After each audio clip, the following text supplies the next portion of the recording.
Everyone thinks because you're a zombie, you don't know good coffee. Well, they're wrong. There's only one brew that gets my seal of approval.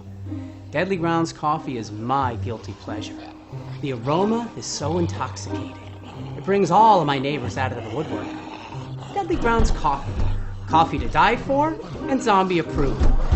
It's good to get a little deadly. Use the front door!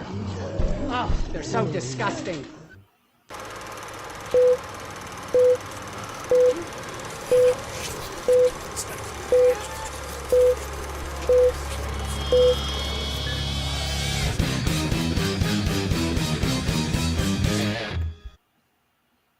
Hey everybody, it's Tuesday night, time for another live Wicked Horror Show. I'm Kevin, and as always, I'm joined by Tony Has Nine Fingers. What is going on, people? And Tony, would you like to introduce our very special guest? Sure, from B22 Films.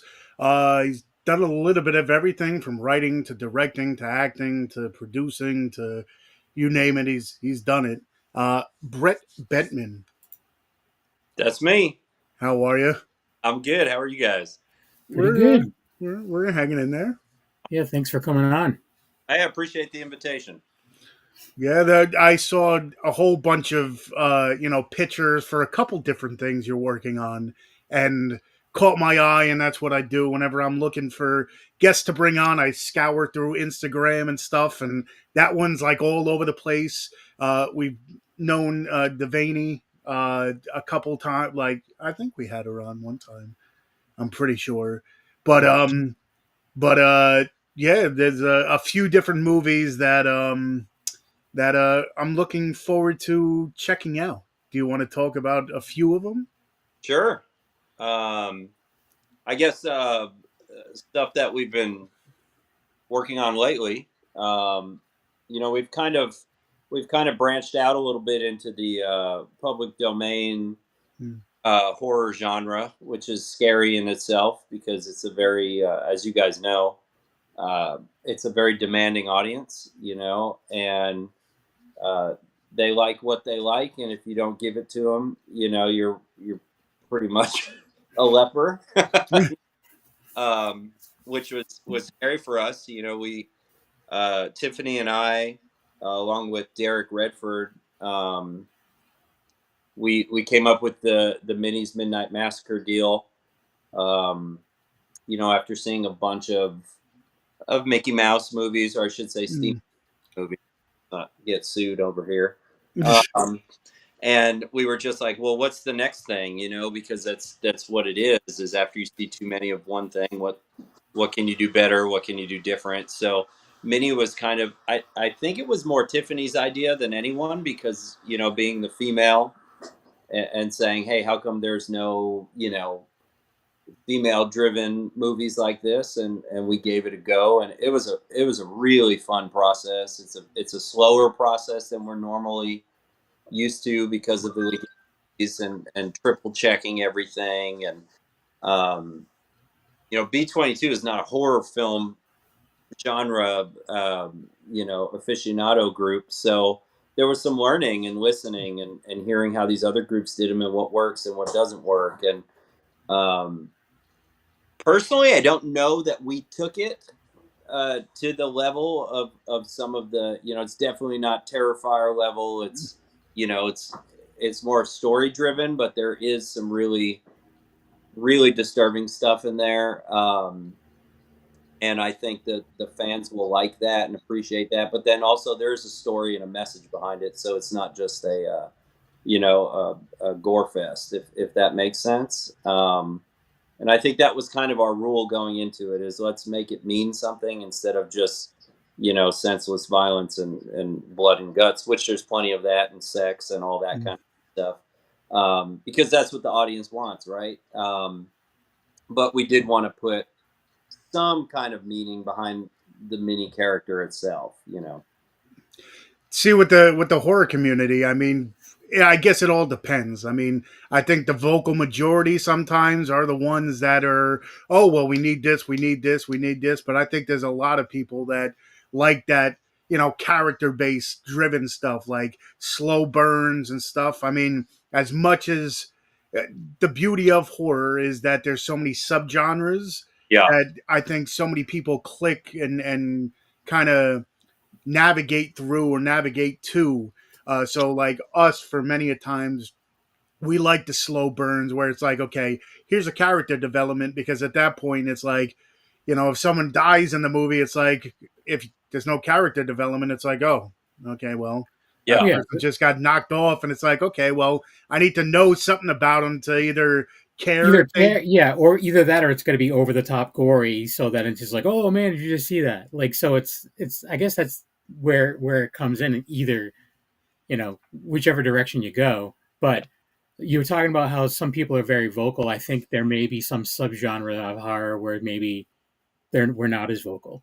Yeah, sure. And we did a little bit of research as far as watching a lot of the ones that have come before us, and one of the things with Minnie specifically is, the discussion in the writing process was like, each of the kills has to mean something. There has to be a motivation for Minnie to want to do X, Y, Z. I mean, because she kills people in the movie, but I mean, she does it in ways that are like, okay, if we hadn't told you about this, then it wouldn't make any sense. And sometimes it's a mixture of humorous, but it's also like really disturbing, but it all connects back to her past. So it was that was something in the writing process. We were like, okay, we'll make every one of these, kills feel necessary to her character, and then we kind of put a twist ending on it, and we tried to make it as fun and as,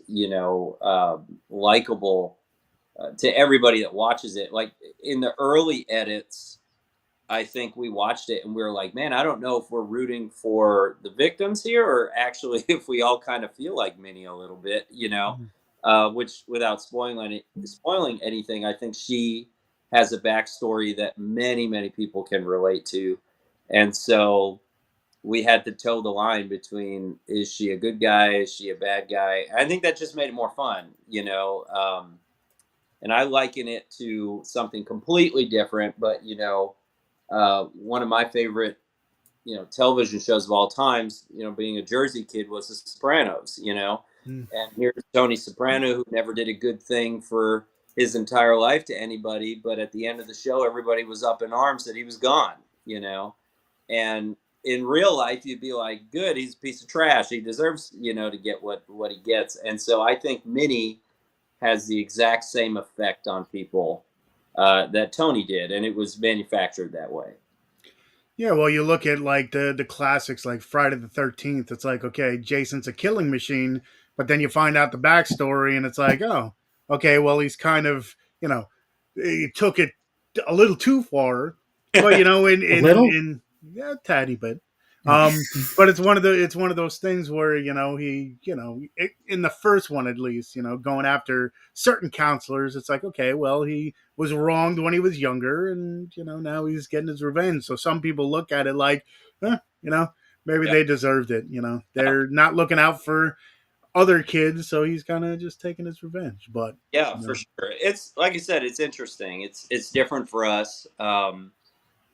Minnie was a lot of fun, and then taking it into the Aladdin and Aladdin Revenge project that we just wrapped. I don't want to say Aladdin was tamer, but was different because we weren't using the Disney Aladdin, and that was all everybody brought up. Was they all knew that like Minnie was Minnie, it wasn't Minnie Mouse, when that story went out and it was everywhere, it was always like Steamboat Willie's sidekick. So people understood like what we were doing.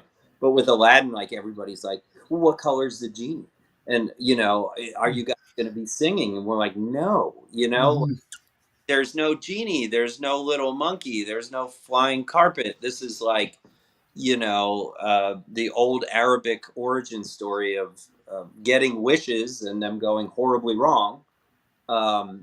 But it's not that, so Aladdin was really different. And so we knew we needed to cast somebody that knew the genre, knew how to drive the horror story forward with Devaney. She was great. And it's just a very different film. So it's just interesting to me because we went kind of from one extreme from like a slasher to more of like the story driven slow burn. Not that Aladdin is a slow burn, but it's much more detailed. There's a lot more layers and more folklore to it. So they were very different projects, thinking about it, saying it out loud, but they were both really fun in their own respects, you know. Nice. And you just wrapped on the Aladdin movies and also Minnie, right? Yeah, Minnie we filmed. Minnie was like this secret, you know, it was like this, we're not going to tell anyone because we don't want to pull open, you know, any of these internet sites and see that now everybody's doing a Minnie movie because that's kind of what happens, you know. And Yeah. So Minnie was a secret for a long time, and everybody was under strict NDA. And then when we finally wrapped, we announced it, which was very smart on Tiffany's behalf. And so right now that's still in post, but it's almost done. Just finishing touches, and then Aladdin we just wrapped earlier in August. We shot both back to back so that we could kind of create one story out of two movies. So they piggyback each other and kind of speak to each other, if that makes sense. And that's still in the editing process, but it's moving pretty quickly. And then we had some time off. So it was like this rush to get all these projects done so we could take a break. Yeah. Sergio's in the chat. He always asks if we have a trailer. I don't believe there's a trailer for Minnie Mouse. No, I'm sorry, Minnie's Midnight. I'm sorry, I said Minnie Mouse. No, Yeah, Minnie's Midnight Massacre. There's no trailer for that just yet, right? No, we put together a teaser that we're still figuring out what to do with it. Obviously through distribution, they're going to put together something. Yeah. Geared the way they want. We put together a little teaser. I think we're going to eventually let that out. And it gives you a nice little, I think it's pretty clever, a nice little look at what the movie's going to be like. So for Sergio or anybody else, give me this week to figure out what we're going to do. Yeah. Give him a little bit of time. It'll be there. Yeah. Also, Life is Pain is in the chat. He's back. I guess he didn't have Wi-Fi for a couple weeks, so he missed a few lives. Welcome back. And then John Ranella is in the chat saying, "Hey, how are you?" Cool. Pretty good. Thanks for asking. And that's the one thing too with even in the Steamboat Willie or the universe over there, you don't know too much about Minnie. There's no a lot about Mickey and the other people, but you never really, she's there. Yeah. There's never really anything besides that. So it's kind of you can kind of not make up, but give her own storyline, because it's not like she's really there. Well, you can do it anyways, right? Because it's public domain, so you can kind of do what you want with the story. But I do think that most of the Steamboat Willie movies, and I will admit I have not seen them all. There's 3 or 4 of them now, but is there really? Yeah, there's Mousetrap, there was Screamboat, and then there was another one. Yeah, and my thing was just like you just said, Minnie is this sub character that nobody really cared about almost. And so I think that's what attracted us to that part of it, was we could do whatever we wanted. There was no script as to what, why she would be this angry mouse. Yeah. And the fact that no one cared about her character could come into play. Yeah, sure. Yeah. And it's a fun role. We had rules with her where it was she's going to be able to do this, but not that. And I think it turned out really fun because it did throw back to the Friday the 13th style of silent killer that does what she wants without caring what happens to her, and so that was the fun part, because there was no backstory to her. Yeah, that's the one thing with all these, all the public domain that came out, the Pooniverse and all this, everybody's kind of got their own theory of what's going to come down the pike.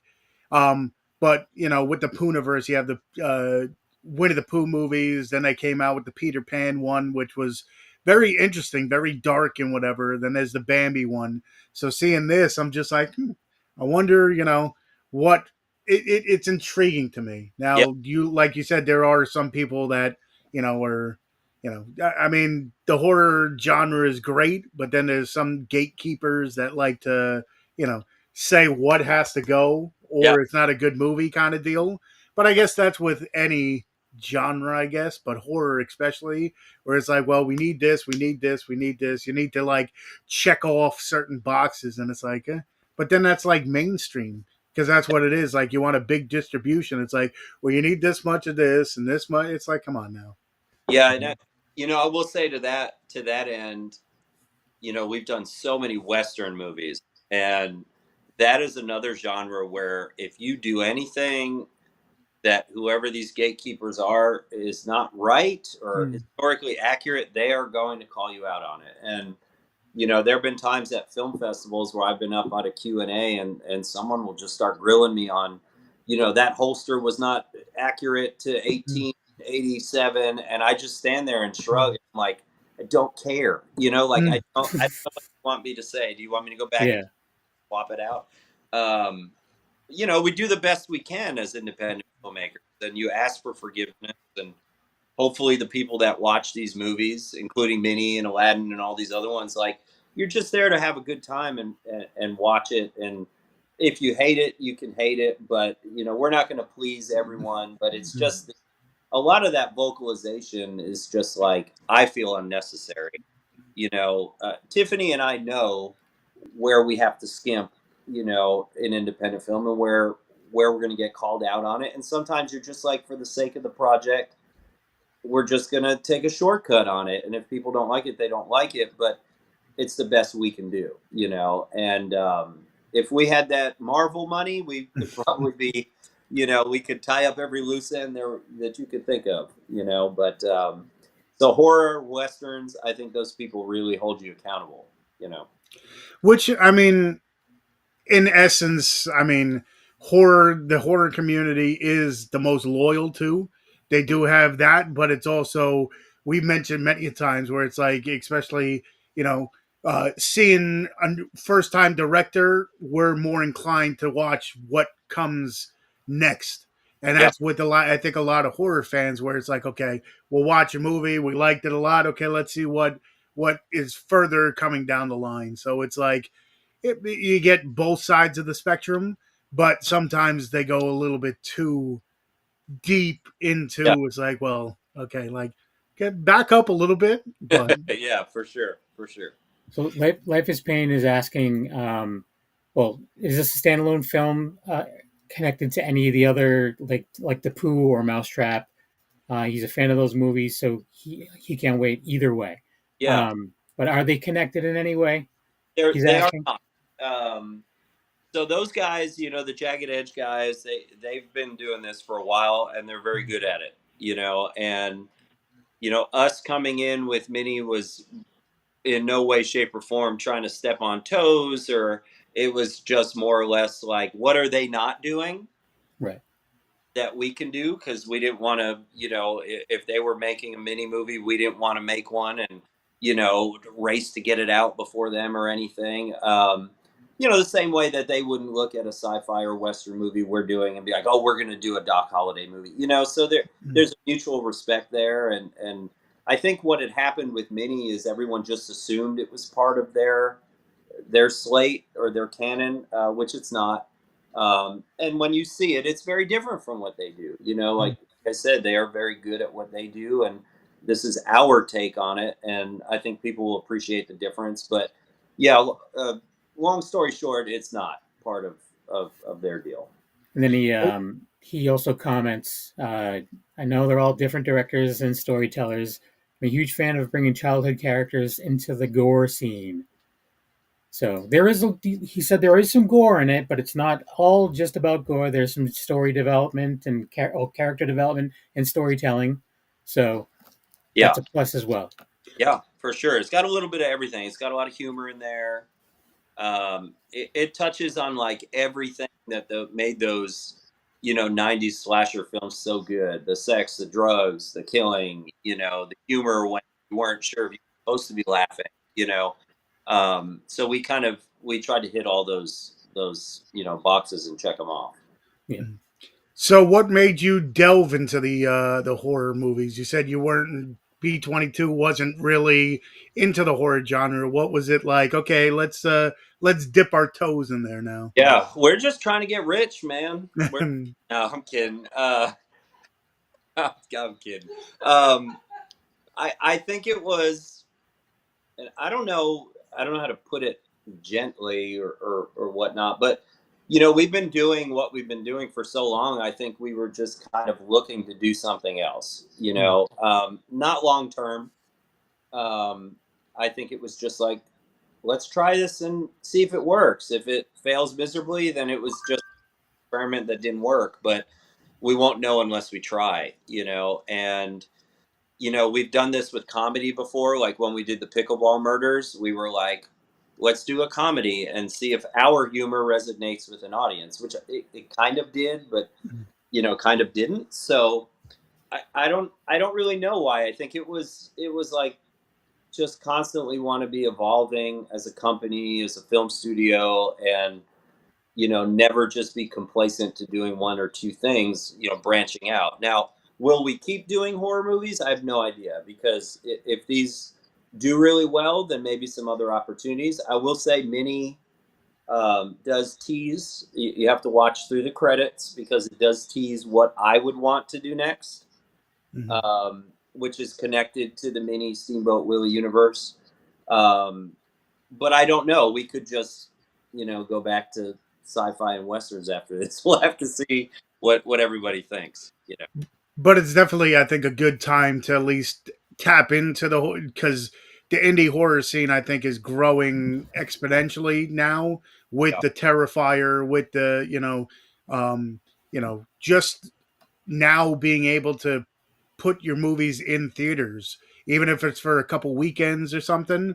Yeah. That was like unheard of come 5, 6, 7 years ago. Now Terrifier had one of the highest grossing films out there, and that was independent. Then you had like Stream, and I think even Steamboat or Screamboat got in there. So it's like getting an independent horror film in the theaters is something that is one of those things that years ago you wouldn't have ever thought.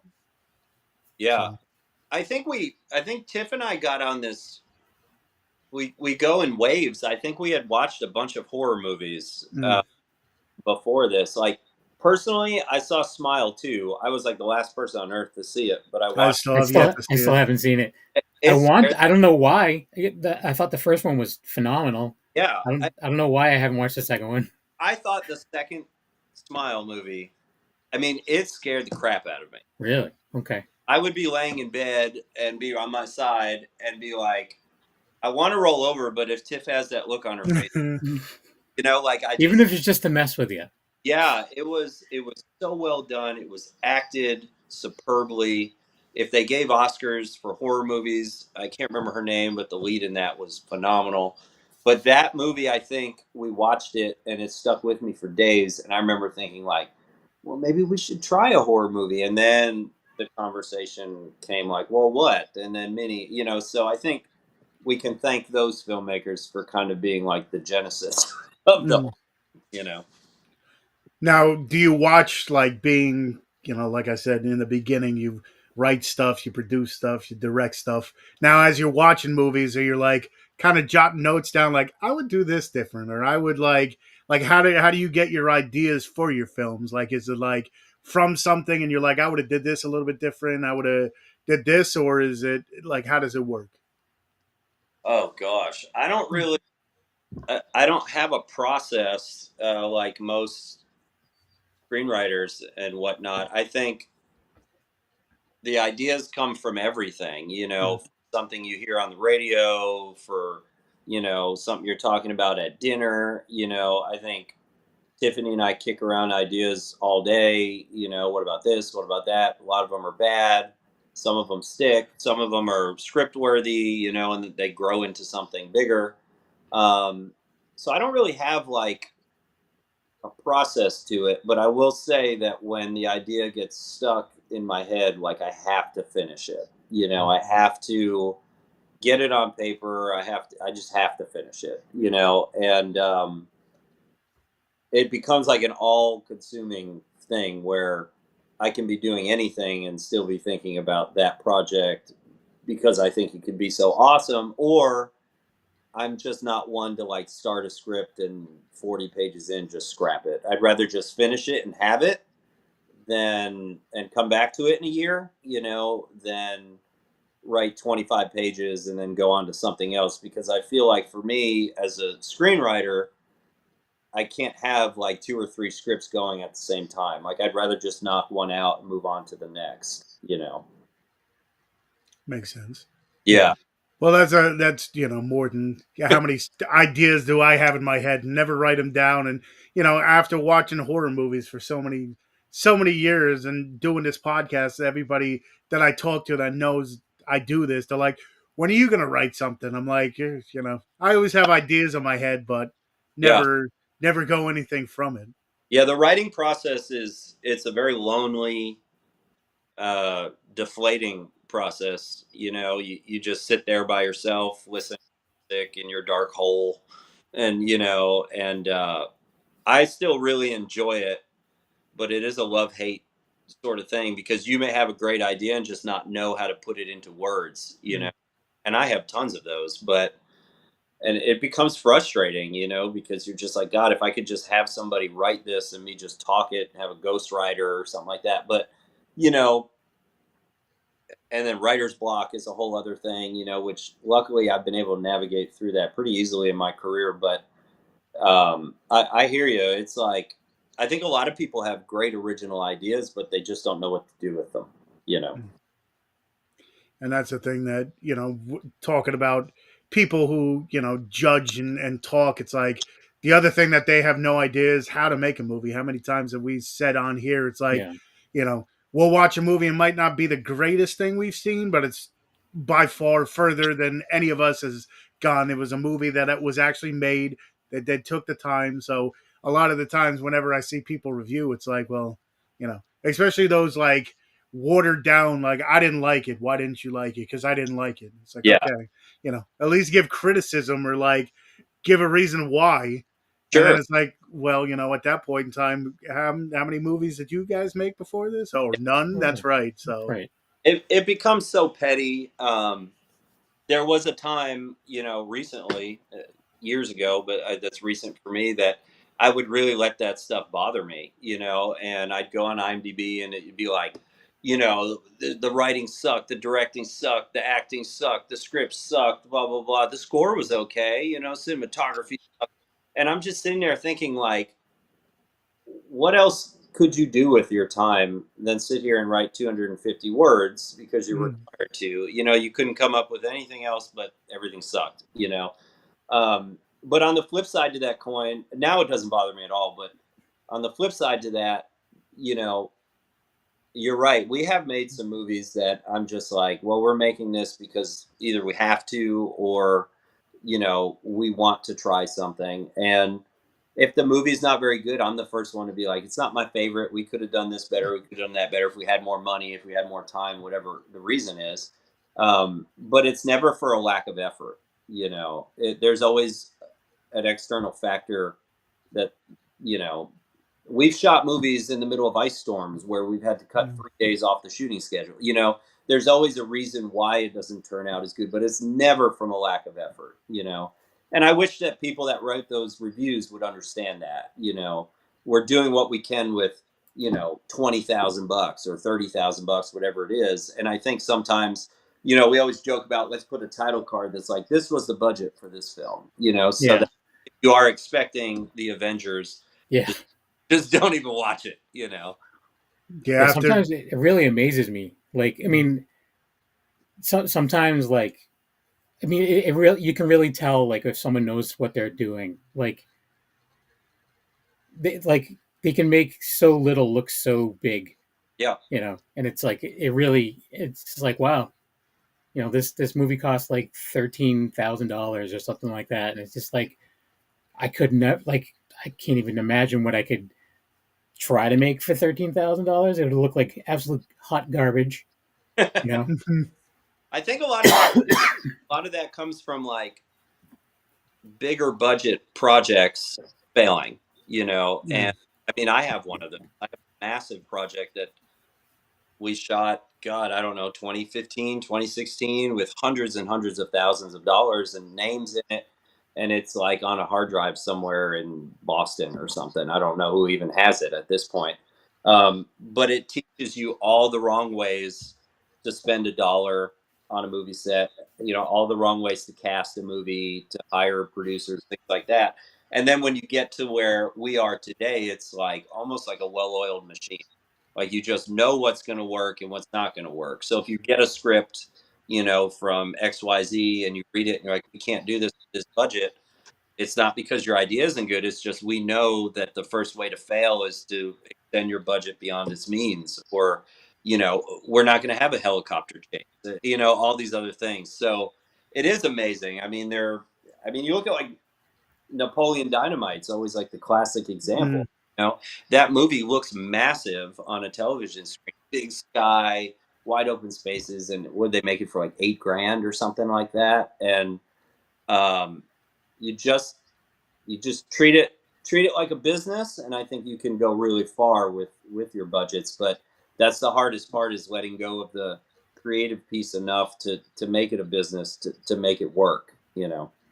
Yeah, it's one of those things where, it's, how do I put it? Some of these bigger budget films, you look at it and it's like, okay, well, I guess they spent all their money on the actors and stuff because the movie itself isn't it's a cookie cutter concept. Sure. With independent films, that's where they're like, some people take the risk where it's like, okay, this story is just so out there that it's either going to work or it's not.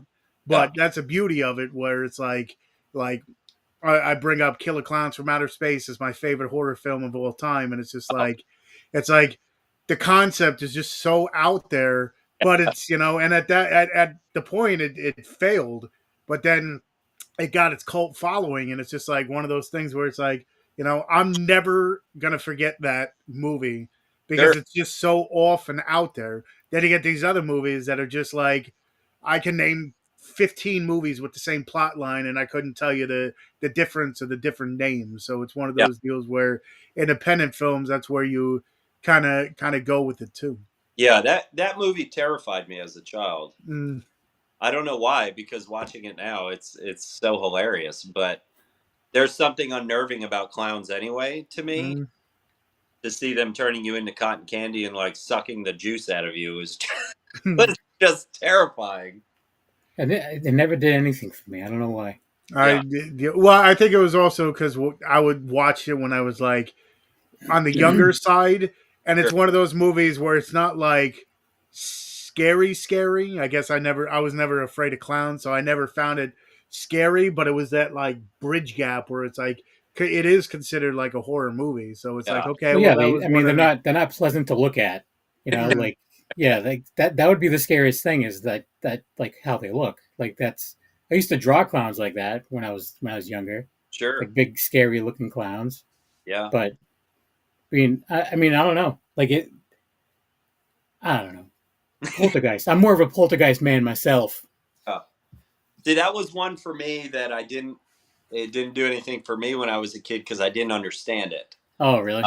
But as I got older, I was like, okay, it makes sense. And, there's, not to go off on like this tangent, but like Tiffany and I lived in a haunted house for a while, and it really messed with us, and it really caused a lot of health issues. And it was like, it's this story that gets told on every set we're on, because people are like, hey, tell us a story about the house. And like, that to me would be a terrifying movie idea. But I will tell you guys that there was a time in that house before we sold it where I sat down and started writing all of the things, and like everything in my body was like, drop it, just drop it.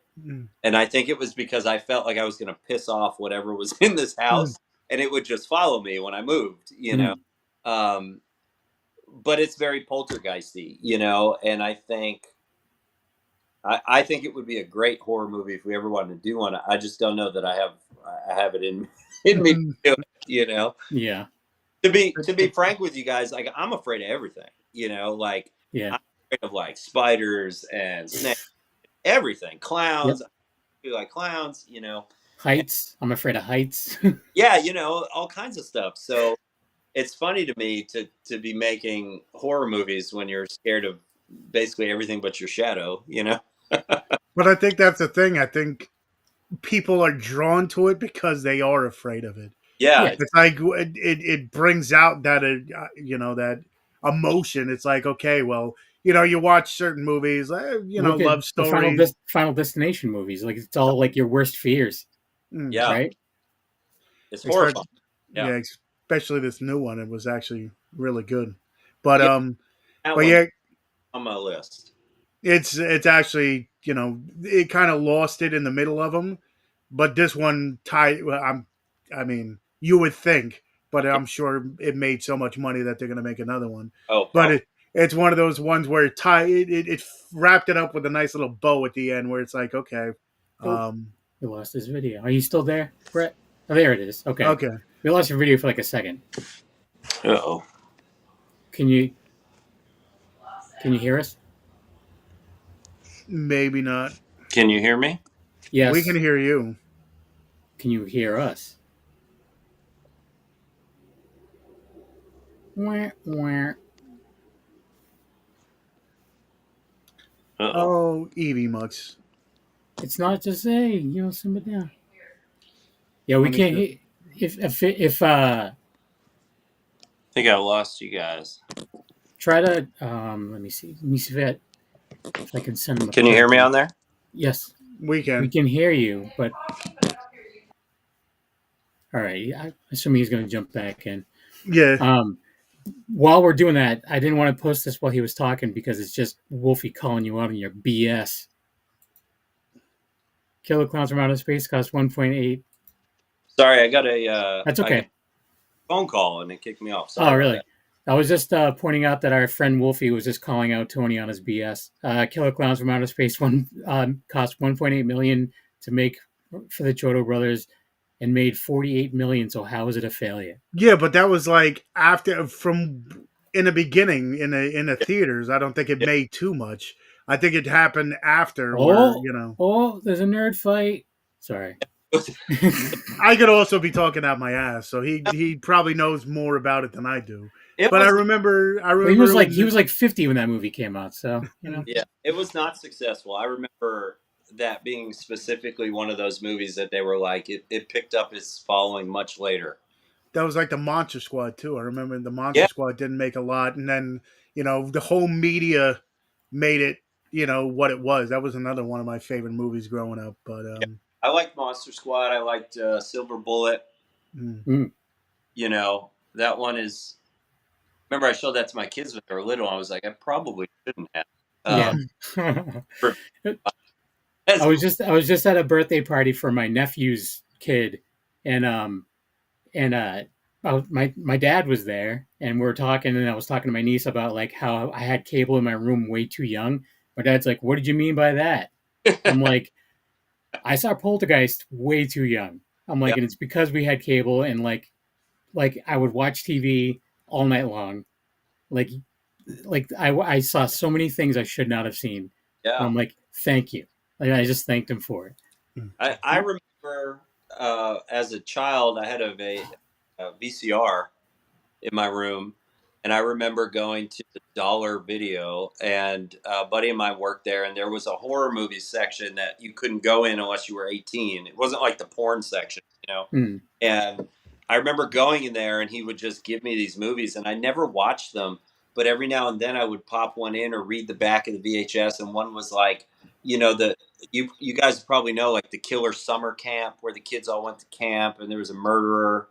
And Sleepaway Camp. Yeah, Sleepaway Camp, and like starring Felissa Rose.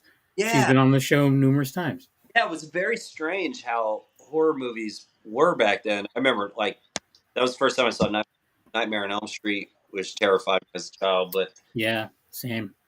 There was one movie, not to again with the tangent, but if anybody knows what it was, but I got it from a friend of mine, and it's going to sound like totally perverted and weird, but I just remember a scene in it. Some guy is like killing all these people because they bullied him or something. And there was a scene where like these two girls and this guy go to a beach and set up a tent, and they start like messing around. They take all their clothes off, and he just jimmies this massive boulder off this cliff, and it crushes the tent. And it like traumatized me because I was like, oh my God, there were people in there. So if anyone watching this happens to know I'm what, sure. I'm Anyone sure watching that, Wolfie. Wolfie probably knows it. It does sound familiar. it was high school, and the one guy, he like was underneath his car doing his oil, and he like dropped the car on him. It was so stupid, but it traumatized me because I was like, people make movies like this. Like, Sounds like a student bodies or something along those lines. it is Massacre at Central High is what it's Yeah, called. that Yep. is it. He knew that. Wolfie came through with the win. Way to Yeah. go, Wolfie. He's an encyclopedia with a T-shirt on. It was And the strangest VHS movie I'd ever seen. and segueing from VHS, the other thing that horror movies always have, and especially then, is like catchy or like visual things, like the cover arts to the movies are what drew you in. The movie could have been horrible, but you looked at the cover art and you're like, oh, this looks interesting. So coming through Instagram and seeing your like the picture for Aladdin and then Yeah. a Minnie one, I'm like, that caught me, like just the poster art. I'm Yeah. like, I gotta see what these movies are because it definitely caught my eye for those. So Sure. where'd you come up with the like the digital or the design and stuff? It usually 9 times out of 10, the distributor will do the artwork. I'll throw something together, but it's never very good. But like with Minnie, we bounced the three of us bounced ideas around, and what should we put on there? Should we just put the mask? Should we do this? Should we do that? And I think it was like we had this really great picture of Minnie and the knife, and I wanted to put the four other characters in the reflection of the blade, and so it kind of morphed into that. But I don't know that it was something we thought of, but we did think, okay, these older slasher films, it's a very simple, Freddy or Jason or the Halloween poster. It's very simple, but it draws you in. I don't think we've done anything for Aladdin yet because we're still trying to figure out what those movies are, since we haven't even locked the edits on them. I think the movie's still taking on a life of its own. So I think once we figure that out, then we can put together a really cool poster for those. But with Minnie, it was kind of just mind melting of the three producers just kind of coming together and being like, okay, what would make people want to watch this, and that's kind of what we came up with. What's out there now. Well, with the name alone, but then the picture as well, it was like, oh, okay, this one definitely got my attention clicking. I really genuinely think that people will like Minnie. I think and not just as a movie. I think they're going to like just her character. I think they're going to be like, man, she's cool, because we really did do our best to make her a fun, cool killer, if that makes any sense. So I do think people will enjoy it. Now, working, you said you did westerns and sci-fi and stuff. Did you have any of the people that you worked with before in mind for your horror flicks, or like, do you have a rapport with certain actors that you bring on to a lot of the projects you do? Yeah, sure. So one of the things that B-22 is good at is, on the crew side, we like to work with the same people. We know what each other's jobs are. We gel. We've been working together for years and years. So that's a no-brainer. I think on the casting side for Minnie, obviously I knew who was going to play Minnie, and tailored that, towards her strengths, and that was fun. There was Cliff Dean, who plays William. we've worked with him on 3 or 4 westerns. He's just a fun guy to have on set. He can do just about anything, and so we really really liked him for that role. There's a bunch of child actors in Minnie as we go to flashbacks and things like that, and so that was fun. I think we never worked with a lot of the Minnie people. I will say Indira Starr, who plays Belle in Minnie, was so awesome and so good that we like casted her in Aladdin while we were on set for Minnie. We were like, okay, this girl's going to be in Aladdin. You get these people on set that you're just like, wow, we get each other. We all know what we're doing here, and it really just clicks, you know. And then I think for Aladdin as well, like Devaney, we had known for a while via social media, and I think we had seen her at a couple Producers Guild events. And we had wanted to bring her in on it, but didn't really know how to approach her at first. And turns out she's like the most approachable person on the planet, you know. And she was perfect. Billy Blair, he's another one that we've worked with time and time again. He was great in Aladdin. But they're all very small casts, so it was very easy to find the right roles.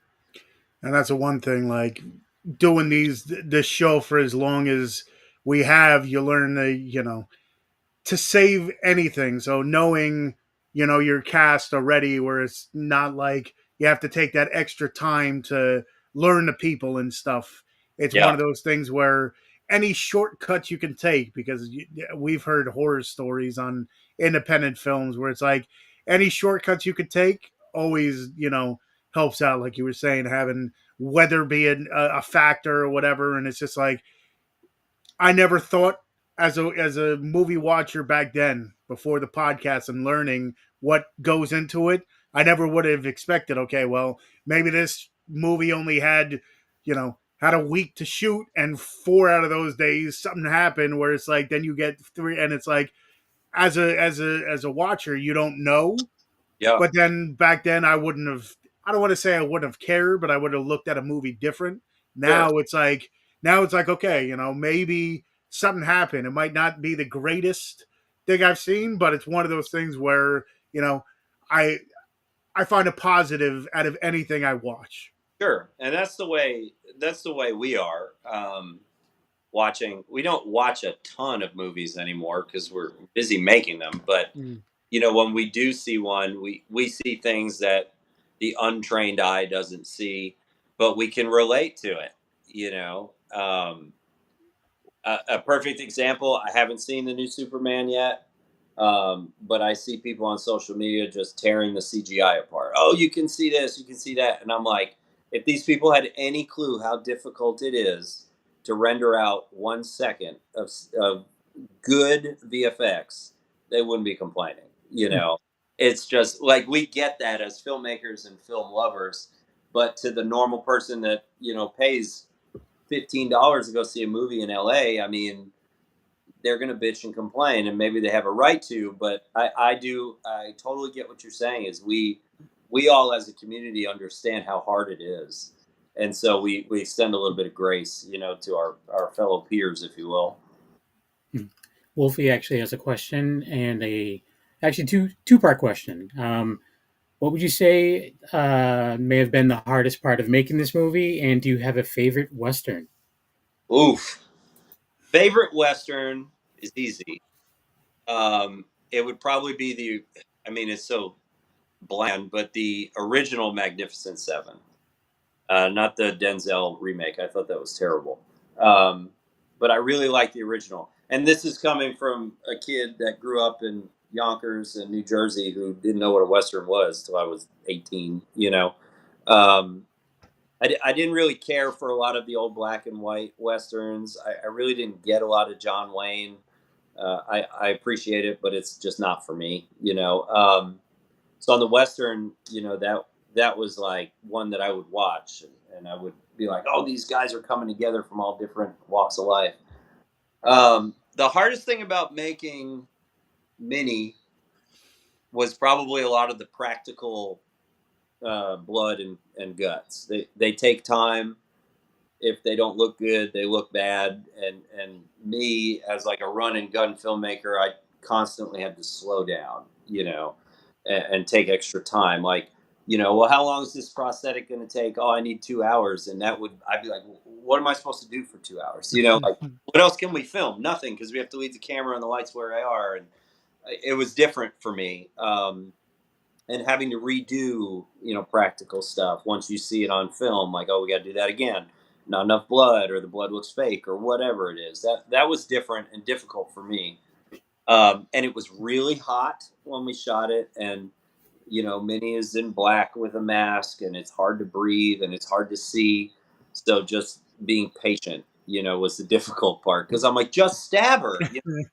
I can't freaking see anything, it's like she's missing her, and I'm just like, so the patience part of that was tough. On Aladdin, I don't really think there was anything on Aladdin that was too difficult.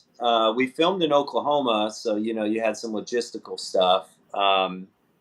We filmed in a very nice part of Oklahoma where people like to go and party. And so we did have a lot of noise, a lot of parties, and live music would pop up, and it would be a mile away and sound like it was in your backyard, and I'm sure there's a million other things that were stressful, but filming in Texas anytime between like May and September sucks. It's just hot. And anytime we're like, let's make a Western, we're like, well, let's not do it in August. And then all of a sudden August ends up being like cool in 88, and we do it in September and it's 105, so that's always the main factor for me, is we're always checking the weather. Don't Probably get another phone call. There you are. Every time I get a call, it kicks me out. Can you hear us? Oh, probably not. Well, he's going to come back, and then we'll have him do his plugs, and then we'll wrap things up. Sounds good. Sounds good. Yeah. There he is. Guys, I'm very famous and popular. Yeah, That's okay. It happens. The exact opposite of what we are. And he just got another call. I have to turn my phone off. Do do do do do do do. Anywho, I saw that in October that movie Good Boy is coming out. There we go. The dog there one. He is. Yeah. All right. That's okay. So before we get any more calls, I just want to make sure you get your plugs out. Yeah. So where can people go to check out the status of your movies, and maybe some release dates or anything like that? Yeah, so we're on B22 Films. Is the easiest way to keep up with everything. Tiff and everyone do a great job of keeping everybody that's worked on a project or excited about a project up to date. So it's just B22 Films on Instagram, on Facebook, on TikTok, YouTube, I guess Twitter or X, if that's still a thing. I don't know. And release date wise, we're coming with Minnie. I know everybody's excited about it. We just want it done right. So we're coming to a point where it's getting there. I would imagine that the film will be released this year. I can't see why not. Aladdin will probably be next year. I don't know on the distribution side what they're thinking on those. Minnie, I think, will be up first because there's so many people that are ready to watch it. But, and that's the catch-22 is I want to get it done, but we want to get it done right. So it's like there's a lot more eyes on this than, the pickleball murders. So we have to, take our time with it. And then we just have a lot of other movies that haven't been released that we've worked on. We did do a Rumpelstiltskin movie. I saw the pictures on the Instagram, which was, they had that one in the 90s that just got like a special edition reboot. I had the DVD that was worth a bunch of money, and they just redid the whole thing. I'm like, I rewatched it, and I'm like, it's a movie. Yeah, we did that with Billy Blair stars in that one, and that should be out soon too. That one is I wouldn't call that a horror movie. It's more of a thriller, but it does have some practical. You know, we had a mask made, so it's not just a CGI thing. It's actually an actor with a mask, and so it's fun. But other than that, everything that we have kind of in the pipeline now that the horror fix is out for a little while is kind of back to sci-fi, and we've got some crocodile movies we're working on that kind of piggyback off of the Bull Sharks series that we did a couple of years ago, which was fun. Those movies, for some reason, people love them, and I just think it was fun, so people understand. Like they see how much fun it was to make it. So Well, look at like the Sharknado movies and stuff like that. And at that point in time, I mean, creature features are horror. That's a subgenre. Thrillers, sci-fi. You have Yeah. sci-fi horror. Like Yep. all that is under like technically the umbrella. So I Yeah. bet you dipped your toes in a little bit earlier than you thought. yeah, for sure. So, Minnie was about to make an appearance. Oh, But yeah, so always busy. Really looking forward to seeing. I mean, I'm looking forward. I haven't seen Minnie finished yet with the score and the sound effects. I'm so super excited. So nice. Cool. Yeah. Yeah. So yeah, go follow him on all his socials, and when I'm sure as soon as you have a release date, that'll be shared. Yep, and stay tuned because, like I said, we should have some kind of teaser coming out soon Okay. to wet everybody's whistle. Yeah. Cool. So Tony, where can people go to follow you? You can find me at Tony Has Nine Fingers on YouTube. I haven't done a video in forever, but I have a backlog, so you can watch my reviews and unboxings, and anything movie related was on there. Tony Has Nine Fingers on X, which I don't use, but I still say I have one. Tony Has Nine Fingers on TikTok, which is my fastest growing social media. So find me on there, almost to that 30,000 follower mark, almost there. So if you're listening, go follow. Where I just show off a lot of stuff, reviews, anything movie related. Tony's movies on Instagram, where I show off the movies behind me, and of course here on the Wicked Horror Show most Tuesdays, whether we have awesome guests or it's just horror movie talk. You can find us, watch us, so you can see trailers when they are here, and understand what goes on. But Yes. we appreciate our listeners too. Yes. Kevin. Just A Knuckle on Instagram. Besides doing this show with Tony, I also he's talking about his backlog on YouTube. You can also check out old episodes of The Re-Education of Nancy Ann Ritter and That Strange Show on all on the Dorkening Podcast Network. So yeah, go check out those shows and reminisce the old days with Nancy Ann Ritter and Angel. I don't know. Anyways. So, yeah, thanks for watching / listening, and we'll see you guys next time. Thanks, Goodbye. Yep. 1 second.